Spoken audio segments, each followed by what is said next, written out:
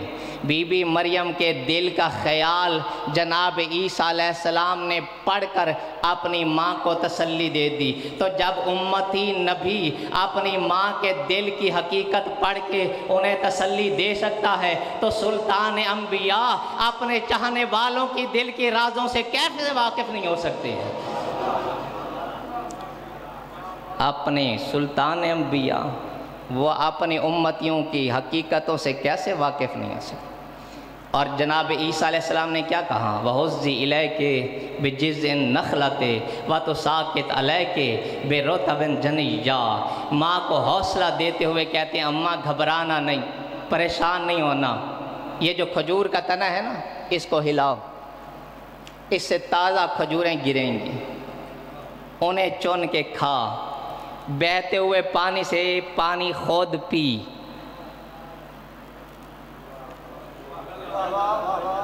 بہتے ہوئے چشمے سے پانی خود پی لے اور کھجوریں چن کے خود کھاؤ۔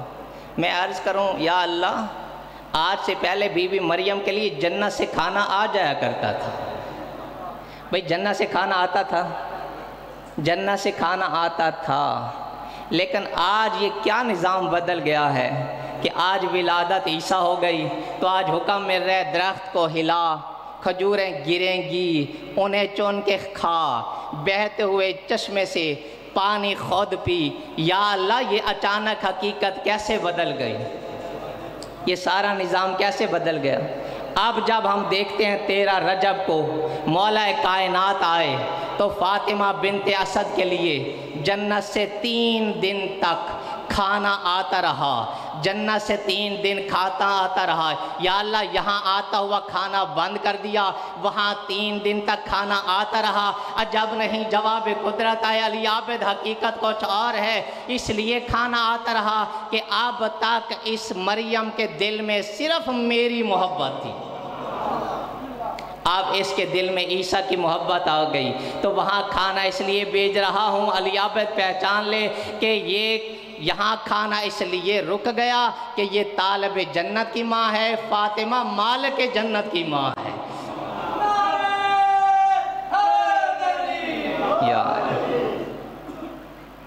جناب عیسیٰ علیہ السلام نے کیا کہا؟ اماں، اب جب یہ لوگ پوچھیں گے نا کہ یہ بچہ کہاں سے لے کے آئی ہو تو کہنا اماں میں نے تو روزہ رکھا ہو۔ اماں کہہ دینا ان لوگوں سے کہ میں نے روزہ رکھا ہو۔ اچھا مجھے انصاف سے بتاؤ، جہاں تک میری آواز جا رہی ہے، کیا بی بی نے روزہ رکھا تھا؟ بھئی روزہ نہیں رکھا تھا۔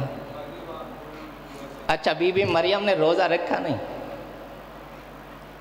نبی کہہ رہا ہے کہ اماں تو کہہ دے میں روزے سے ہوں۔ نبی اپنی مرضی کرتا ہی نہیں، اللہ کے حکم سے کہتا ہے، جو کہے اللہ کے حکم سے کہتا ہے۔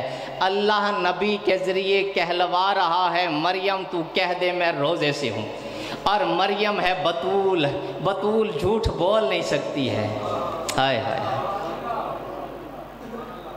تو اب کیا کرو گے؟ بی بی معصومہ بھی ہے، بی بی بطول بھی ہے، بی بی نبی کی ماں بھی ہے، جھوٹ بول نہیں سکتی، اللہ جھوٹ کا حکم دے نہیں سکتا، نبی جھوٹ بلوا نہیں سکتا۔ اور بی بی کے لیے عیسیٰ نے کیا کہا؟ اماں تو کہہ دے میں روزے سے ہوں، ان لوگوں سے کہہ دینا میں روزے سے ہوں۔ تو اس حالت کو کیا کہو گے؟ کیا جواب دو گے؟ اب مسلمانوں کیا جواب دو گے؟ بطول جھوٹ بول نہیں سکتی، اللہ جھوٹ بلوا نہیں سکتا، تو اس حقیقت کو کیا کہو گے؟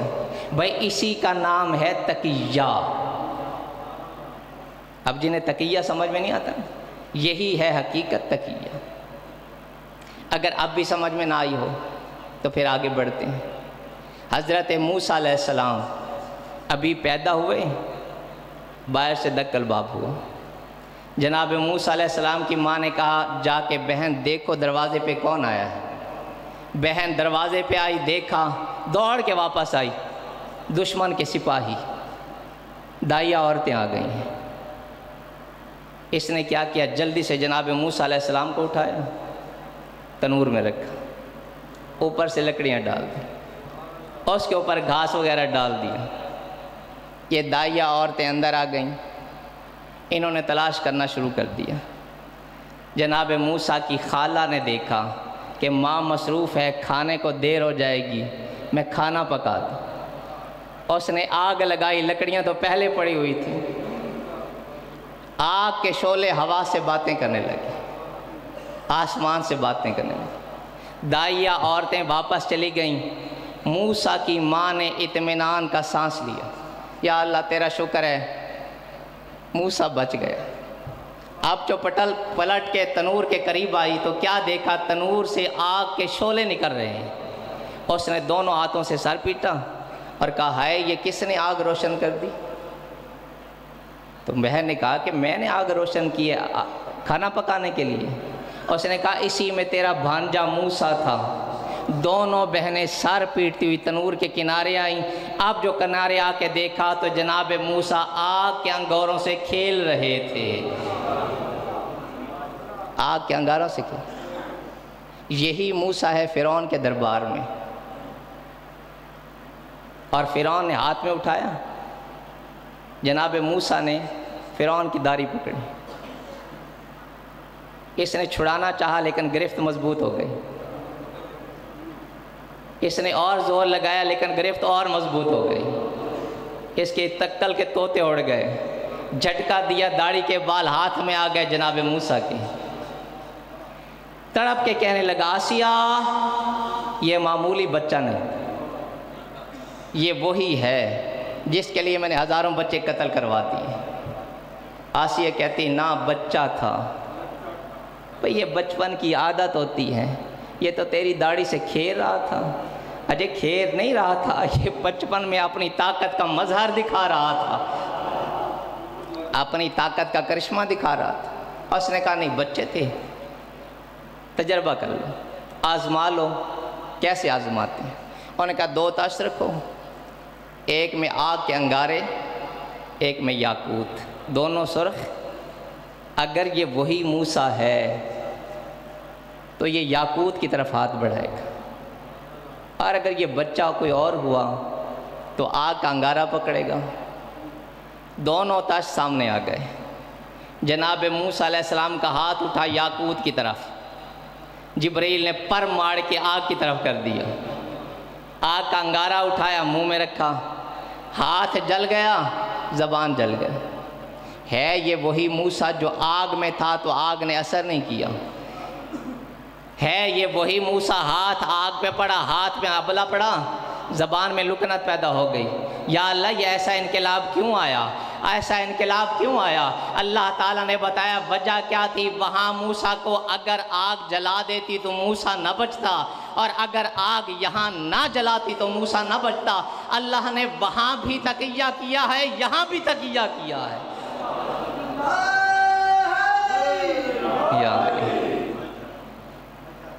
تو خالق کائنات نے قرآن کی آیت میں کیا فرمایا؟ میں نے موضوع لمبا نہیں پڑھنا، صرف قبلہ صاحب تشریف لے آئے تو میں نے سمیٹ دینا ہے، اور 2 جملوں میں بات مکمل ہو گئی۔ خالق کائنات نے قرآن کی آیت میں کیا فیصلہ سنایا؟ هو الذی ارسل رسولہ بالہدی ودین الحق لیظہرہ علی الدین کلہ ولو کرہ المشرکون۔ اللہ فرما رہا ہے میں اس لیے نبی کو بھیج رہا ہوں کہ یہ تمام دینوں پر دین اسلام کو غالب کر دے۔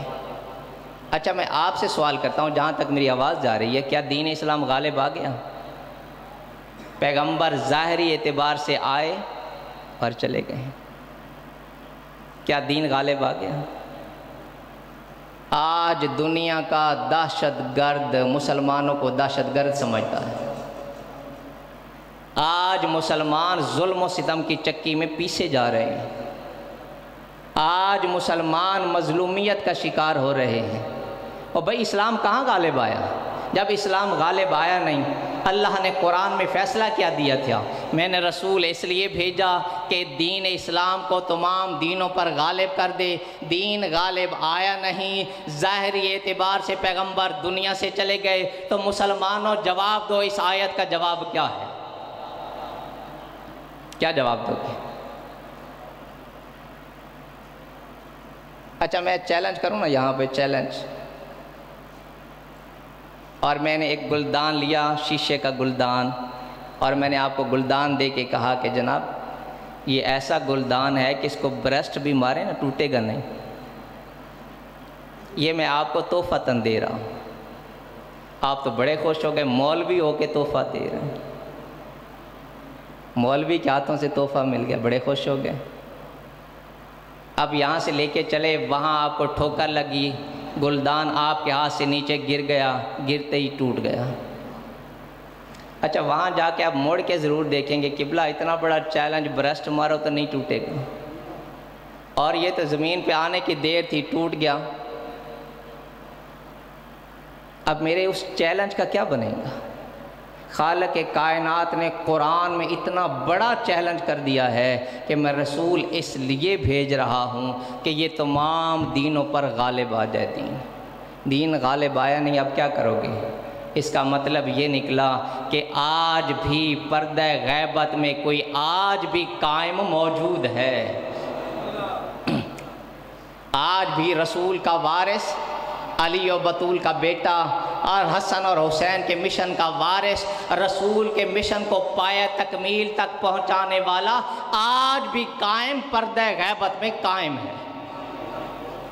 جب وہ آئے گا تو ساری دنیا پر عدل و انصاف کام ہو جائے گا، خدا کا نور جب زمین پر جلوہ گر ہوگا، جہاں پر حکمران حیدر کا لخت جگر ہوگا، یہ لکھ لے اپنے سینے پر، نماز با جماعت میں میرے مہدی کے قدموں میں تیرے عیسیٰ کا سر ہوگا۔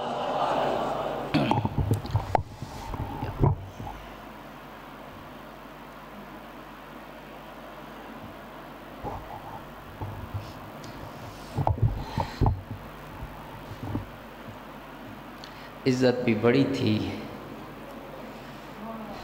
اور مصیبت بھی بڑی۔ آباد کس طرح سے یہ گھر فاطمی ہوا، کس کی لگی نظر کہ یہ گھر ماتمی ہوا۔ سید سجاد ہیں، ہاتھوں میں ہتھکڑیاں، پاؤں میں بیڑیاں، گلے میں توق، اور توق بھی کوئی معمولی توق نہیں تھا، اس میں لوہے کی میخیں لگی ہوئی تھی۔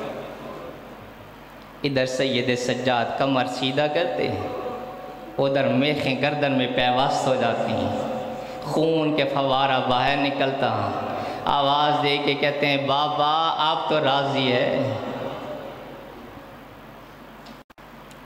سید سجاد کی حالت کیا ہے کہ رکوع کی حالت میں ہے، ساتھ امام محمد باقر کہتی ہیں جب یہ لٹا ہوا قافلہ بازار شام میں آیا، ہر طرف سے پتھروں کی بارش برسنے لگی۔ ایک کنیز خدا ہے جس کی جھولی میں پتھر ہیں، کنیز سے کہتی کنیز وہ باغیوں کے سر کہاں ہیں جن کو ہم نے پتھر، کہتی مالکن وہ سامنے جو نیزے آ رہے ہیں ان نیزوں پر وہ سر موجود ہیں، اور رونے والوں عزاداروں ماتمیوں جیسے ہی نیزے قریب آئے نا، تقدیر نے سب سے پہلے اسے علی اکبر کا سر دکھایا۔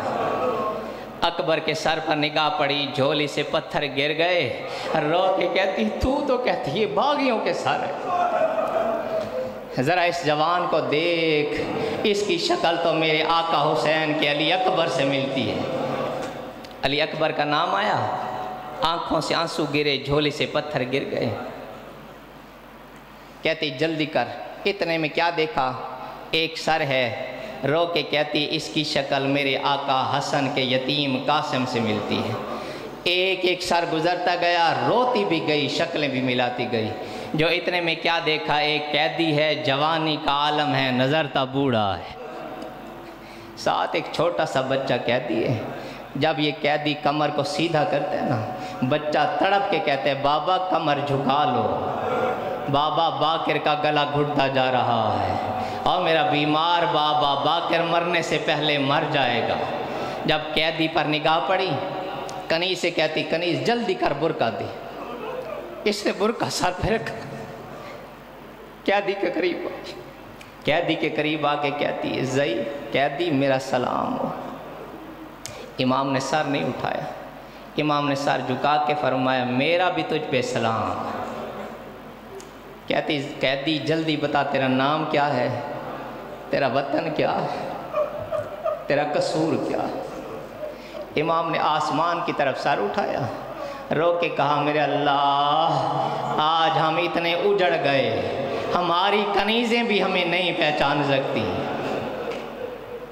جو اتنے میں اس نے قیدی بیویوں کو دیکھا، جلدی سے قیدی بیویوں کے قریب آئی، اس نے پوچھا تمہاری سردار کیا ہے؟ انہوں نے سیدہ زینب کی طرف رخ کیا، بی بی کے قریب آ کے کہتی ضعیفہ قیدن جلدی بتا تمہارا نام کیا ہے، تمہارا وطن کا، تمہارا جرم کیا ہے؟ غیر نہیں ہو جانے پہچانے لگتے ہو۔ بی بی نے جواب نہیں دیا۔ اس نے پھر سوال کیا بی بی جلدی بتا تیرا نام کیا ہے، تمہارا وطن کہاں ہے، بی بی جلدی بتا تیرا قصور کیا ہے، میرا دل گھبرا رہا ہے۔ امام بی بی رو کے کہتی ریحانہ بیٹی، ریحانہ بیٹی کیا تو میرے بھائی مالک اسر کی بیٹی؟